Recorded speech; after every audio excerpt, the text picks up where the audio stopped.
Hey everyone, what's up? This is Jim Maychuk. Thanks for watching. Please subscribe, like, and leave any comments or questions below. Have a good day. Hey, what's up? This is Jim Maychuk. I didn't have a lot of time this week to make any videos, so I'm going to make a video while I'm doing some cardio on the bike. So if you see me going back and forth like this, it's because I'm on a stationary bike. I don't know how productive this is going to be, but it is what it is. Anyway, I'd like to talk about two things on this video that come up, or that has come up a lot in the bodybuilding world. One is bubble guts, pregnant stomachs. Like Phil Heath had a hernia before the Olympia. Obviously it affected him. And so the fans of bodybuilding, the critics, and a lot of online hate has been written about just bubble guts in general, not just because of Phil, just in general throughout the sport. Back in the 90s, when Nasser El Sonbaty, Dorian Yates, and that whole group came into the picture, this was a popular topic as well, because you saw guys pushing the 300-pound barrier in the off season, and when they dieted down and whatnot, they still had some distension in their stomachs that was hard to control on stage. I think that there's some misconception regarding that. The first thing is, when you're a pro-level bodybuilder, I'm not talking about classic physique or men's physique, but when you're a pro-level bodybuilder, and not that this is an excuse, but you have to eat all the time. Some of these guys are eating 10 to 12 ounce portions of steak, any kind of red meat, chicken, fish, 7 to 8 times a day, along with, their choice of carbs. And the stomach, regardless of who you are, is going to expand when you do that. So even, let's say, if a person had a gastric bypass surgery and they were banded, I've known 2 people that have had that surgery, and within 2 years, they went right back to normal because they ate just like they did before the surgery, and their stomachs stretched again, and the body fat came back, and they were back to, point A, where they started. Well, with pro bodybuilding, there's no limit except for the 212 class, to your weight. So in the open division, some of these guys are 5'7" to 5'9", weighing, close to 300 in the off season, if not more. And when you diet down, it can still be hard to control that stomach, just because you're taking in so much food. As far as just drug use and pro bodybuilding or bodybuilding in general,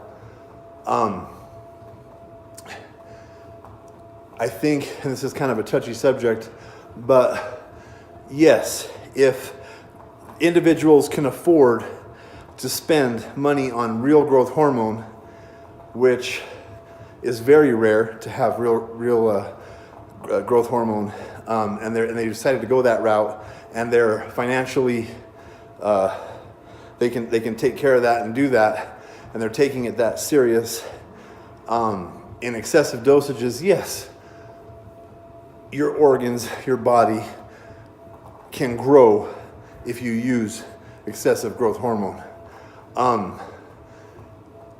Especially if you're eating 10 to 12 ounce portions of meat throughout the day,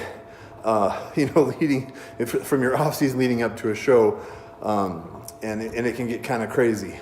Do I think that's the sole cause, is GH and insulin and all this and that? Of course not.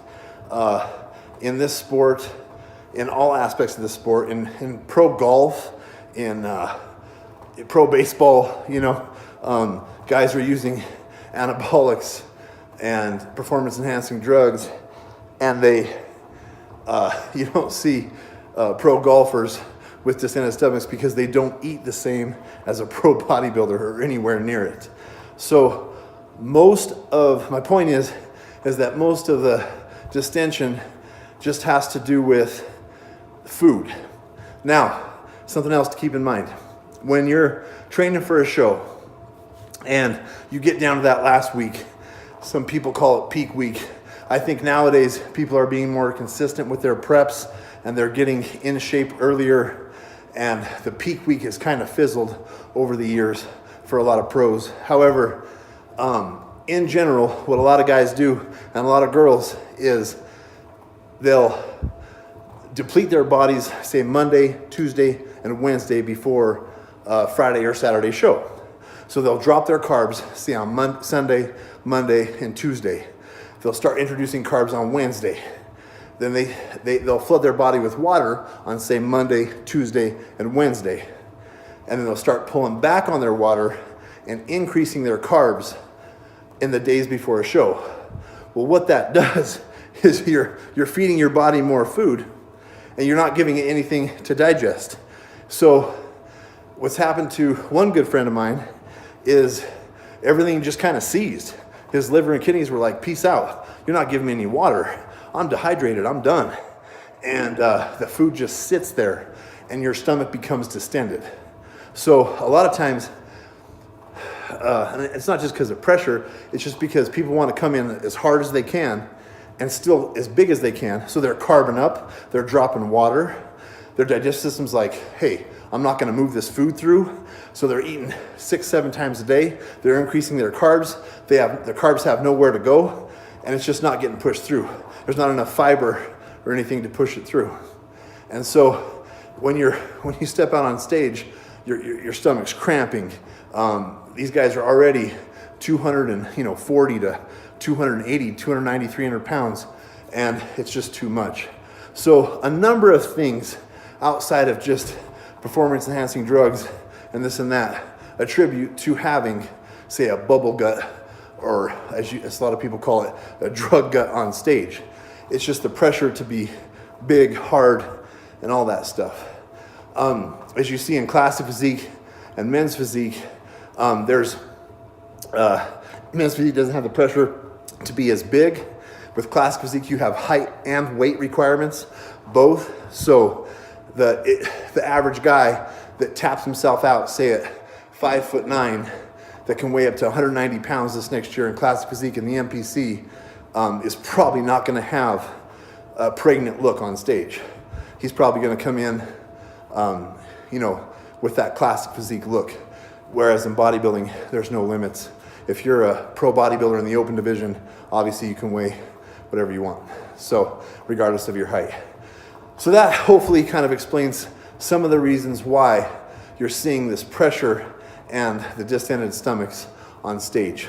The other thing I want to talk about that's kind of funny is just a lot of pro bodybuilders are talking about hate on social media. And since I'm just now getting into this at almost 40 years old, I gotta kind of explain my philosophy on this. Bodybuilding is different. If you're gonna compete, and that's what this channel is about, you're gonna have people that just aren't comfortable with it. And you know what? That's okay. I would even say, that it's not their fault if they don't like it. That's their opinion. You might not like bowling. You might not be into ping pong.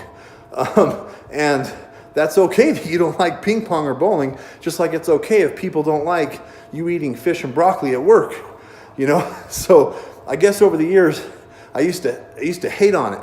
In high school, people were like, man, why are you eating that kind of stuff? In college, they're like, we'd be out at the bars, whatever.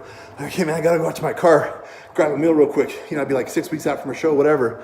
They're like, what are you doing, man? You're drinking water in the bar, not getting drunk, whatever.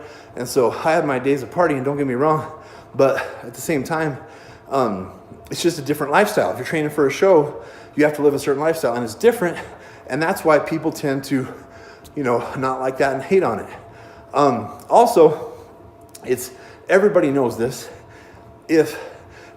Every celebrity that's out there goes through a ton of hate.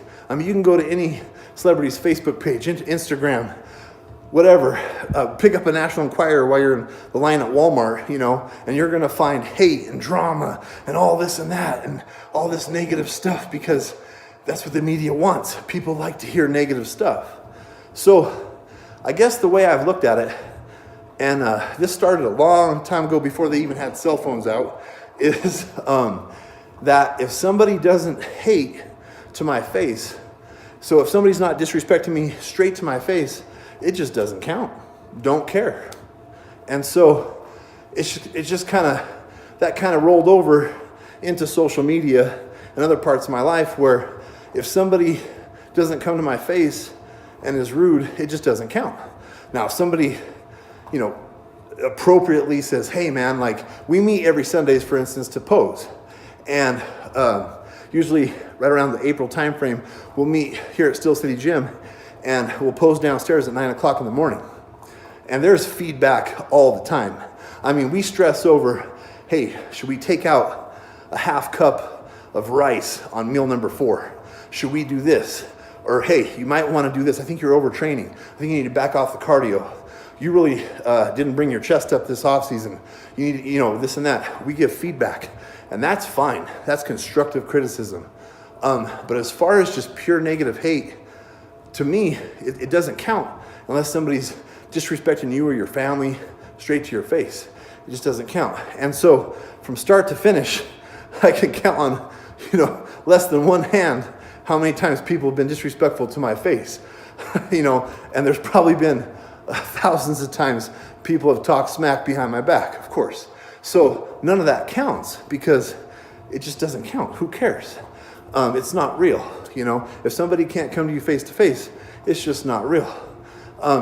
So I think that I just have never had the time to really dwell on it. At the same time though, you can't get mad if somebody just doesn't like what you do.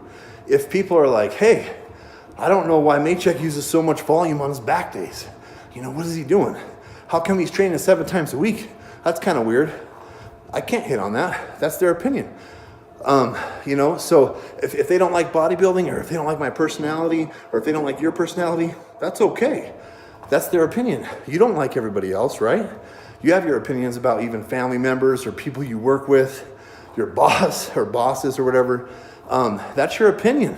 That's okay to have an opinion. So if people have an opinion about you, don't hate on it. Now, if somebody's hitting below the belt and this and that behind your back, again, doesn't count.